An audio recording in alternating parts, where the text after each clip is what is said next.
की भगवान श्री राम के प्रति थी। बोलिए निषाद कुल की, निषाद परंपरा की। तभी तो भगवान श्री राम ने निषाद राज्य को उनके श्रद्धा भक्ति के कारण हृदय में स्थान दिया और उन्होंने सखा कह करके उन्हें संबोधित किया था। श्री विधायक जी हजारीलाल डांगे जी, जिन्होंने सब प्रकार का सहयोग जितना उनसे से अधिक हो सकता है और हम लोग जितना उनसे मांग किए थे उससे कहीं अधिक ही उन्होंने सहयोग प्रदान किया। इसके लिए भूरि साहब ने हम साधुवाद देते हैं। साथ ही नगर पंचायत अध्यक्ष श्री राम जानकी जी रामकरण जी, वो निरंतर इस कार्य में लगे रहे। जिस क्षण उन्हें यह सूचना मिली घाट के उस पार की भी सफाई, इस पार की भी सफाई, और निरंतर इस कार्य को सुंदर बनाने में वे लगे रहे। उन्हें परिवार सहित समिति की ओर से और मैं अपनी ओर से भी बहुत बहुत साधुवाद प्रदान करता हूँ। इस यात्रा के प्रभारी रहे हैं श्री बद्रीलाल जी डांगे जी, उन्हें भी इस अवसर पर हम लोग नहीं भूल सकते। श्री प्रदीप अध्यक्ष जी, जो हमेशा अपने अध्यक्षता से और समिति का ही नहीं संपूर्ण जनता का मार्गदर्शन करते रहे। कठिन परिस्थितियों में भी वो हंसते रहे और इस कार्य को आगे बढ़ाने में हमेशा लगे रहे। और इसके साथ ही कैवल्य योग आश्रम के सदस्यगण श्री राजेश सर्राफ जी है, पुरुषोत्तम सिंह जी हैं, भोला जी हैं, और जो हैं सबका नाम लेना तो संभव नहीं। गजेंद्र सिंह जी हैं, मूल सिंह जी हैं, सब इसमें अपना अपना योगदान देते रहे। हमारे ब्राह्मण वर्ग हैं, बटुक वृंद हैं, सबके सब लगे रहे। और माता सब इतने उत्साह के साथ चुनरी यात्रा में भाग ली, मानो ऐसा लगता था कि गंगा की धारा ही लाई आ रही है। और इस क्षेत्र की संपूर्ण जनता को हम बहुत अभूरी सा साधुवाद देते हैं, जिन्होंने इस पर्व के महत्व को समझा और प्रातः काल से लेकर अभी तक स्नान करते रहे। यह हमारे राजगढ़ जिला का एक अमृत महोत्सव कुंभ पर्व है और हम सब चाहते हैं कि प्रतिवर्ष यह महोत्सव होता ही रहेगा। अब अगला स्नान है जिसका समय नियत है धर्म दशमी याद कर। नवव्रत की पारणा जब हो जाएगी तो 10वीं तिथि सोमवार को पुष्य नक्षत्र रहेगा और 9:45 तक उसका काल है। इसमें इसी प्रकार आप धूमधाम के साथ गंगा स्नान करें और यह 7 अप्रैल को ये समय आएगा, उसको और अच्छा से अच्छा बनाने के लिए आप सबका साथ देंगे। मास्टर हजारीलाल जी हैं, प्रशासन वर्ग है, प्रदीप जी हैं और नगर पंचायत के अध्यक्ष हैं और हमारे निषाद जी हैं, सब के सब इसी प्रकार और द्विगुणित उत्साह और शोभा सौंदर्य को लेकर के हम सब आएंगे माँ गंगा की सेवा करने के लिए।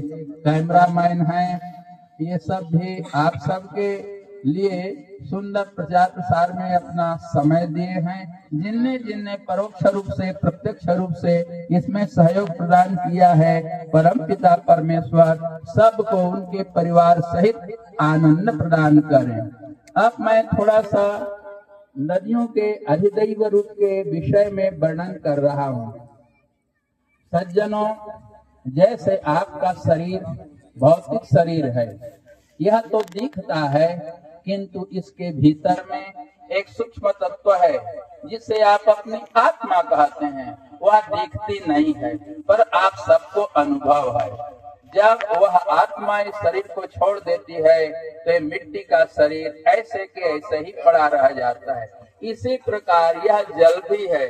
जल का यह जो रूप हम देख रहे हैं, जिसे छूने में तरल सूक्ष्म प्रतीत होता है, छूने में शीतल है, जिसमें अब स्नान अवगाहन इत्यादि करते हैं, यह तो गाढ़ गंगा का या किसी भी दिव्य स्रोत का एक भौतिक शरीर है। इसकी जो अधिष्ठात्री देवी है, जो इसका नियमन करती है, उसी की हम लोग पूजा करते हैं। यह आप भूल जावे कि केवल हम जल की पूजा करते हैं। जैसे आपका शरीर है स्थूल, उसी प्रकार गाढ़ गंगा का यह जल रूप जो शरीर है, ये जलीय शरीर उसका स्थूल शरीर है। जैसे मनुष्यों के शरीर के भीतर में चिन्मय तत्व विद्यमान है, इसी प्रकार जल के भीतर जल के अधिष्ठात्री देव जिसे गाढ़ गंगा कह रहे हैं, वह विद्यमान है। हम आपको वैदिक युग में ले चलते हैं। तिजवन के पुत्र का नाम था सुदास। वे बहुत बड़े यज्ञ किए। उस यज्ञ में एक बार उन्होंने विश्वामित्र जी को, विश्वामित्र जी का नाम आप सब जानते हैं, उनको अपना पुरोहित बनाया। अपने शिष्यों और सहयोगियों के साथ विश्वामित्र जी ने उनके यज्ञ को संपन्न कराया और सफल हो गए। सफल होने पर उन्होंने इतना दान दिया कि रथों में, छकड़ों में भर भर के वो ले जाने लगे और चलते चलते पांचाल देश में पहुंचे। वहां शतद्रु, अब विपाशा, जिन्हें व्यासा कहते हैं आज की भाषा में, और सतलज कहते हैं, उसी को प्राचीन काल में विपाशा और शतद्रु कहते थे। और जल उसमें लबालब भरा हुआ था और उसका संगम अगाध था। जल भी भरा था और धारा भी बहुत तेज थी। विश्वामित्र जी देखते हैं कि इस धार को, अगाध जल को छकड़ों सहित, रथों सहित पार करना अत्यंत ही कठिन है, अत्यंत ही कठिन है। ने विपाशा से और शतद्रु रास्ता मांगा। जैसे त्रेता युग में भगवान राम ने समुद्र को पार करने के लिए समुद्र से रास्ता मांगा और वे प्रकट हो करके उन्हें उपाय भी बताए थे। उन्होंने प्रार्थना किया कि हे माता शतद्रु, हे माता विपाशा, आप तो बड़े ही ममतामयी हैं, हमें मार्ग दे दीजिए। हम लोग बहुत थके हुए हैं और हम लोग पार करना चाहते हैं रथ सहित। तो उन दोनों ने कहा, हे विश्वामित्र जी, आप तो ऋषि हैं, तपस्वी हैं, आपकी प्रार्थना हम ठुकरा नहीं सकते, किंतु हम भी विवश हैं। हमें जन्म दिया है महाराजा इंद्र ने वज्र से खोद करके विपाशा और शतद्रु को बनाया। और इतना ही नहीं, महाराज इंद्र ने वर्षा करके उन दोनों को लबालब भर दिया। और उन्होंने कहा था, हे शतद्रु, हे विपाशा, तुम कभी सूखना मत। आसपास के खेती को, आसपास के क्षेत्र को सींचती रहना और सब जनता की सेवा करती रहना। इसी में तुम्हारा भी भला है, जनता का भी भला है, हमारा भी भला है। इतना ही नहीं, उन्होंने सहारा देकर हमें समुद्र तक पहुंचाया। जितनी नदियां हैं, सब नदियों के अधिपति समुद्र होते हैं। इसीलिए हम महाराजा इंद्र की आज्ञा का कभी अवहेलना नहीं करते। तो महाराज विश्वामित्र जी कहते हैं, हे माताओं, आप तो ममतामयी हो। वेद में मंत्र आया है, ममतामयी से भी ममतामयी हो। हम सब आपके पुत्र हैं। माता, मैं ये तो नहीं कह रहा हूँ कि तुम सूख जाओ, मैं यही कह रहा हूँ कि आप अपनी धारा को इतना कम कर लीजिए कि हम पार उतर जाएं। फिर आपकी इच्छा, जितनी मर्जी हो आप बहती रहना। तो विश्वामित्र जी के इस प्रार्थना से विपाशा और शतद्रु अपनी धारा को इतना कम कर लिए कि जो रथ और छकड़े चलने लगे तो उनका धूरा ही भीग नहीं सका। और सब जब पार हो गए तो पुनः विपाशा और शतद्रु पर्याप्त जल से हर हर हर हर बहने लग गए। अब देखिए, विश्वामित्र जी का जो शरीर है, भौतिक शरीर, स्थूल शरीर है, और वो जो विपाशा और शतद्रु में जल दिख रहा था नदी के रूप में, वह भी भौतिक शरीर है। ये वार्तालाप हो रहा था चेतन अंशों में। विपाशा और शतद्रु की जो अधिष्ठात्री देवियां हैं चिन्मय आत्मा, उनसे विश्वामित्र जी चर्चा कर रहे थे। आज भी यदि कोई किसी भी जल स्रोत की पूजा करेंगे और निश्चल हो करके आराधना करेंगे तो उसका जो अधिष्ठात्री देव है वो निश्चित रूप से आपकी मनोकामनाओं को पूर्ण करेगा। गुरुदेव महाराज की ये वही गाढ़ गंगा है जो गंगा भगवान शंकर जी की जटाओं में लहराती रहती हैं। वो गंगा तो अंतरिक्ष लोक से अवतरित होकर के उनकी जटाओं में लहराई थी, और यह गंगा तो गाड़ाहेट के भगवान शिव जी की जटा से ही निकल पड़ी है। वाराणसी में उत्तर वाहिनी गंगा है, उत्तर दिशा की ओर गंगा बह रही है, और वही गंगा एक खिलचीपुर के परिसर में उत्तर वाहिनी है। देख लीजिए सामने पूर्व है और इधर उत्तर की ओर बह रही है। उत्तर वाहिनी गंगा में स्नान करने से अनेकों सूर्य ग्रहण में स्नान करने का पुण्य प्राप्त होता है। बोलो गाढ़ गंगा माता की। इसीलिए हम सब पुनः आने वाले धर्म दशमी तिथि है, धर्म दशमी, उसी दिन नवरात्र व्रत की पारणा होती है। उस दिन पुष्य नक्षत्र है, प्रातः काल कुछ वैष्णवों का मत है सूर्योदय के समय जो काल होता है, तिथि होती है, नक्षत्र होता है, स्नान में, दान में, जप में पूरा सूर्यास्त तक वही दिन, वही काल, वही नक्षत्र माना जाता है।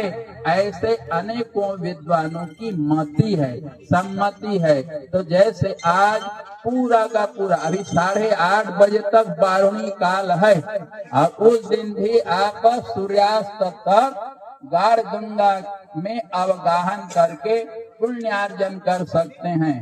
और एक चर्चा ये है कि विदेशी लोगों ने देखा कि ये भारतवासी पेड़ पौधे नदी नालाओं की पूजा करते रहते हैं, इसमें कुछ रहस्य है कि ये सब देखा देखी करते हैं। तो विदेश में एक व्यक्ति ने बोर जो खाते हैं बेर, उसका पौधा लगाया। एक कांटा ऐसा नुकीला होता है, एक सीधा होता है, और उसको लगाने के बाद में उसने कहा कि यदि इसमें कोई आत्मा है, कोई शक्ति है, कोई जीव है इस बोर के पेड़ में, तो मैं उससे बात कर रहा हूँ। इसमें से एक ऐसी टहनी निकले जिस टहनी में एक भी कांटा ना हो। देखिए उसने कैसे शर्त लगाया, और प्रतिदिन उसमें जल देने लगा। 6 महीने के बाद उसने हिम्मत नहीं हारा। 6 महीने के बाद देखा एक पालक की तरह डंठल निकला जिसमें एक भी कांटे नहीं थे। ऐसे आपकी संस्कृति है, ऐसा आपका धर्म है जो जड़ों में भी, अचर प्राणियों में भी यह दिव्यता को प्रदर्शित करता है। बोले वैदिक संस्कृति की, सनातन धर्म की। सज्जनों, नदियों का कितना बड़ा मूल्य था पुराने काल में। जब एक इधर के जैसे आप लोग हैं, ये आपकी सीमा हो गई, इधर से पार जाते समय तांबे का पैसा माता लोग, भाई लोग नदी में चढ़ा के जाते थे। उसके पीछे कितना बड़ा विज्ञान था। तांबा, मान लीजिए 1 महीने 100 तांबे भी पड़ेंगे, तांबे के सिक्के भूमि में पड़े रहेंगे, वो तांबे का अर्का इस जल में घुल मिल जाया रहेगा। तांबे के पात्र में जल भर करके रखने से प्रातः काल उसका अर्क जो निकला रहेगा, उसका पान करने से तांबे का, जैसे आप भस्म सेवन करते हैं उसी प्रकार पानी भर के रख दीजिए ना, ऊपर में परत जम जाती है, तो उसका सेवन करने से उदर के अनेक रोग दूर हो जाते हैं और ताम्र की कांति अपने में आने लगती है। सभी धातुओं में तांबे के धातु को उत्तम माना जाता है। तभी तो अर्घ्य देने में, पूजा पाठ करने में तांबे के पत्रों का प्रयोग होता है। तो अब इस गाढ़ गंगा में तांबे का पैसा पहले चढ़ाते रहे, सभी नदियों में चढ़ाते थे। इससे क्या होता था, उसके जल में दिव्यता आती थी। और सम्मान के लिए अपने अतिथियों को जब छोड़ने जाते थे, जो प्रिय अतिथि है, तो नदी के सीमा तक जाते थे। नदी के किनारे किनारे सब, जब हम नदी को नदी न समझें, एक चिन्मय देवी के रूप में जानेंगे, तो इसमें कभी अपवित्रता नहीं फैलाएंगे। अब यदि जहाँ जहाँ पर गांव में, नगरों में जल स्रोत हैं, नदियां हैं, उन्हें हम पूजनीय भाव से देखें, उनकी पूजा करें, तब निश्चित ही जल का परिष्कार होगा। जल ही तो जीवन है। यदि हम जल को देवी के रूप में मानेंगे, नदियों को देवी के रूप में मानेंगे, जल स्रोतों को अधिष्ठाता एक चिन्मय देव के रूप में मानेंगे, तो निश्चित रूप से जल का परिष्कार होगा, सफाई अपने आप हो जाएगी और सबको पवित्र जल पीने को मिलेगा। नदियों की महत्ता के लिए नदियों की पूजा अत्यावश्यक है। सरकार कहाँ कहाँ तक ध्यान देगी, किसके किसके द्वार तक जाएगी, सब जनता का कर्तव्य है। जल ही जीवन है, जल की सुरक्षा होनी चाहिए। जब हम इसी प्रकार से, जैसे आज गाढ़ गंगा की पूजा सब नर नारी मिलकर कर रहे हैं और इसकी पूजा कर रहे हैं, आरती उतार रहे हैं, जिसकी हम पूजा करेंगे, आरती करेंगे, तो उसमें मलमूत्र कैसे बहाएंगे, उसमें गंदगी कैसे करेंगे, उसे पूज्य मान करके निश्चित ही उसके घाटों की सफाई करेंगे। तो खिलचीपुर के और आसपास की जनता परम कर्तव्य है कि हम नदियों की सुरक्षा पर ध्यान दें, नदियों की पवित्रता पर ध्यान दें, नदियों के परिष्करण पर ध्यान दें, तो हमारी पूजा, गाढ़ गंगा की पूजा सफल हो जाएगी। यदि हम नदियों को स्वच्छ रखेंगे तो निश्चित रूप से यही नदियां तो हमारे वस्त्र को धोते हैं, हमारी गर्मी को, मल को साफ करती हैं। इसी जल से हमें शांति मिलती है, इसी जल से तो अन्न की उत्पत्ति होती है, इसी जल से आप आसपास के खेतों की सिंचाई करते हैं। यह हमारे लिए साक्षात माता से भी बढ़कर के ममता मई है। निश्चित रूप से आप सब प्रण लीजिए, बोले आज से हम प्रतिवर्ष इस अमृत महोत्सव को धूमधाम से मनाएंगे और माँ गंगा की पवित्रता में सब प्रकार से अपना योगदान देंगे। बोलिए गाढ़ गंगा माता की। अति विष्णु यज्ञ के अनेक पहलू हैं, जिनमें अनेक पहलू, यह भी एक पहलू उसमें रहा, गाढ़ गंगा की पूजा करना। हम लोग प्रत्येक पदार्थ की पूजा यज्ञ में करते हैं। देवताओं की पूजा यज्ञों में प्रधान है। देवता उन्हें कहते हैं जो हमें कुछ देते हैं। पृथ्वी ने हमें अपना अंश दान दिया, जल ने दिया, वायु ने दिया, तेज ने दिया, आकाश ने दिया। पृथ्वी, जल, तेज, वायु, आकाश, इन्हीं के अंश दान से हम लोगों का शरीर बना हुआ है। इसीलिए पृथ्वी, जल, तेज, वायु, आकाश ये देवता हैं। इन्हीं को 5 देवताओं के रूप में सनातन धर्मावलंबी पूजते आए हैं। दूसरी बात यह है, यह जो आप देख रहे हैं पृथ्वी, जल, तेज, वायु, आकाश, ये तो उन देवताओं के स्थूल रूप हैं। पृथ्वी जिस शक्ति के अंश दान से बनी है, जल जिस शक्ति के अंश दान से बना है, तेज जिस शक्ति के अंश दान से बना है, वायु जिस शक्ति के अंश दान से बना है, और आकाश जिस शक्ति के अंश दान से बना है, वह इनका भी देव है। उसे कहते हैं हम चिन्मय देव। अतीन्द्रिय, उसका हम दर्शन नहीं कर सकते, अपने इंद्रियों से नहीं जान सकते। तो यह जानिए, जो कुछ संसार में देख रहे हैं, इनका एक नियमन करने वाला, संचालन करने वाला एक सामर्थ्य है, एक सत्ता है। उसी को हम देवता के रूप में मानते हैं, उन्हीं की पूजा करते हैं। इसीलिए संत महापुरुष कहते हैं, जलमपि ब्रह्मा स्थलमपि ब्रह्मा ब्रह्मा हि विश्वं विश्वं ब्रह्मा प्रतिजलवाष्पं विलसति ब्रह्मा प्रतिकणचूर्णं लसति ब्रह्मा ब्रह्मा हि विश्वं विश्वं ब्रह्मा। बोलिए आनंद कंद भगवान की जय। आप सब ने धैर्य के साथ वक्तव्य को सुना। बहुत बहुत आप सबको धन्यवाद। कितना सुंदर लग रहा है। यदि नौका को पीछे यदि सरका सके तो हम लोग दर्शन कर लें किनारे किनारे। ऐसा लग रहा है जैसे कमल के पुष्प खिले हुए हैं। माताओं ने इतना सुंदर